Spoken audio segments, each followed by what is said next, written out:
আল্লাহ পাক নবীজিকে আল্লাহ পাকের খাস নূর দ্বারা নবীকে আল্লাহ পাক প্রকাশ করেছেন। আল্লাহ পাক কোরআনের মধ্যে ঘোষণা করেছেন, কাদ জাআকুম মিনাল্লাহি নূরু ওয়া কিতাবুম মুবিন। আল্লাহ পাক বলেন, এইমাত্র তোমাদের কাছে একটি নূর এসেছে এবং সুস্পষ্ট কিতাব সহকারে। জোরে বলি সুবহানাল্লাহ।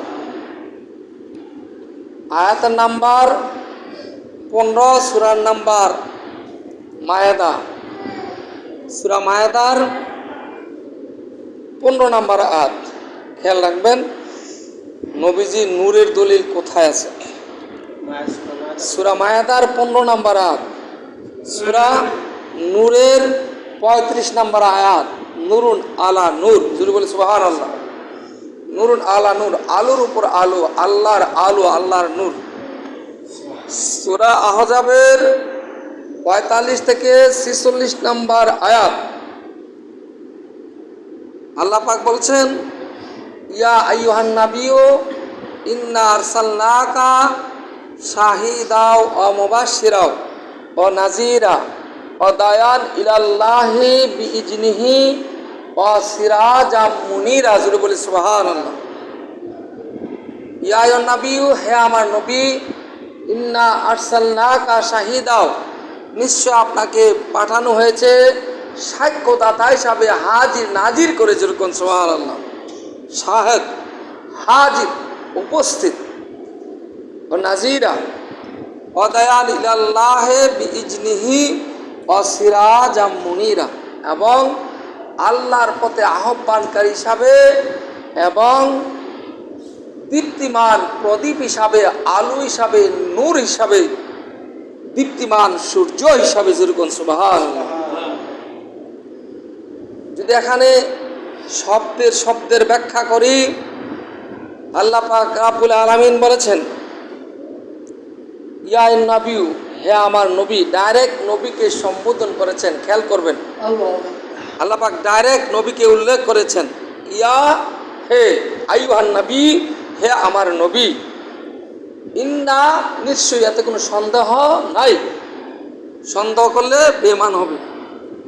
আরসালনাকা, পাঠানো হয়েছে বা প্রেরণ করা হয়েছে।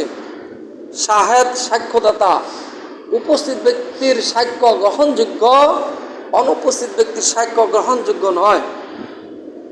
কোনো মানুষ যদি কাউকে খুন করে, যদি সে সাক্ষ্য দিতে যায়, তাকে যদি প্রশ্ন করা হয় যে তুমি কি দেখেছো তাকে ছুরি দিয়ে আঘাত করতে, সে যদি বলে না স্যার আমি শুনেছি, তাহলে তার সাক্ষ্য গ্রহণযোগ্য হয় না, তাকে উল্টা গ্রেপ্তার করা হয়। যদি সে বলে আমি চাক্ষুষ, আমার স্বচক্ষে আমি নিজ চক্ষে দেখেছি সে ছুরি দিয়ে তাকে আঘাত করেছে, তাকে হত্যা করেছে, তখন তার সাক্ষ্য গ্রহণযোগ্য হয় উপস্থিত থাকলে। অর্থাৎ অনুপস্থিত ব্যক্তির সাক্ষ্য গ্রহণযোগ্য নয়। নবীজিকে আল্লাহ পাক বলছেন শাহেদ, শাহিদাও, সাক্ষ্যদাতা, উপস্থিত, হাজির নাজির। যেরকম সুবহানাল্লাহ। যদিও আমি নবীকে দেখি না, কিন্তু বিশ্বাস রাখতে হবে নবীজি সর্বকালে, খেয়াল করবেন, সর্বকালে, সর্বযুগে, কিয়ামত, হাসর, মিজান, ফুলসিরাত, সর্বকালে, সর্বযুগে, সৃষ্টির শুরু থেকে শেষ পর্যন্ত, হুয়াল আউয়ালু ওয়াল আখিরু ওয়াল জাহিরু ওয়াল বাতিন, নবীজি সর্বকালে, সর্বযুগে নবীজি হাজির ও নাজির। যেরকম না সুবহানাল্লাহ। কিন্তু কোরআনের আয়াত, হুয়াল, হুয়া মানে কি তিনি কি মুহাম্মদ সাল্লাল্লাহু আলাইহি ওয়াসাল্লাম। ওয়াল আউয়াল, আউয়ালে সর্বপ্রথম নবীকে, নূরকে প্রকাশ করেছেন। ওয়াল আখির, এবং সর্বশেষ নবী। ওয়াল জাহের, প্রকাশ্যের নবী। ওয়াল বাতিন, নবী, বাতিনকে বিশ্বাস করতে হবে। বাতিন মানে গোপন। এখনো নবীজি হাজির নাজির আছেন, কিন্তু এটা বিশ্বাস রাখতে হবে।